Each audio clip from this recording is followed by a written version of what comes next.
Yeah, it was pretty cool. I thought the defense played so well today, and to cause those 3 turnovers and to come up with some big stops like that, they brought it today, and they played so well, and we're not surprised. We see that in practice every day.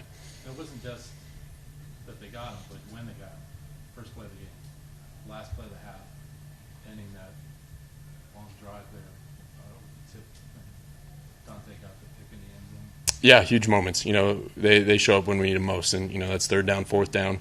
The defense came up with big stops all game, and it's reflected in the score for sure. Is it too early to talk about the division, especially with the Chiefs being 0-2? You guys 2-0 now? It's 1 week at a time for us. It's that's the way you got to play this game. You can't look too far ahead, and you can't look in the past. And we're going to watch the film on this one, and move on to our next opponent. Just how does it feel to be 2-0 though? Not only 2-0, but 2-0 in the division.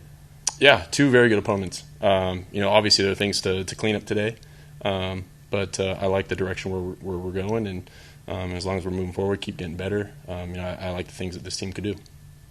Josh, when you looked at this at the beginning of the season, you got to go to Brazil, then you don't get to come. You get to come home, but then you got to go on the road. What were your thoughts on the way that this team responded at the beginning of the year? Yeah, I think that's just an opportunity for us to go play football in different places, and to be the team that we want to be. We're going to have to go play in hostile environments, away from our crowd, away from our fans, and I thought our team has done a good job handling that adversity and dealing with it, and whether it's a really loud stadium or a crowd, just being able to work through that for sure. Yeah, so how would you assess what Keenan Allen's done over the course of his career, and particularly lately? Yeah, I don't think there's anyone better. To have a guy like that out there on the offense, he's made my job so much easier, and the understanding that he has of football and of defenses, he's one of the best receivers to do it, and I'm so thankful to be able to throw to him, to have him on our team, because he just makes things happen and he gets open, and he's done that for as long as he's been in the league.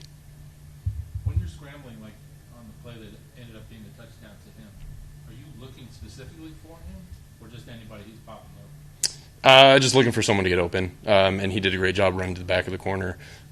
He's got to be the first guy to react to it, and he did. And I think that's why he was open. Justin, going up against James in practice, how does that improve you? Because we were talking to coach, and he just said you may be the best safety of all time. Yeah, I'm thankful to be able to go up against a defense like that. They make us better as an offense, and I'm not surprised by the performance today. We see that in practice all the time, and the way they compete and fly around and communicate. They're really well coached, and they're really talented guys on defense as well. What to say about Dan, that he's sick as a dog and still has 10 tackles and a sack and playing his guts out? Yeah, we're lucky to have him. He's a true competitor, and we know how bad he's feeling. But for him to show up and give us his best effort like that, he's a true leader on this team.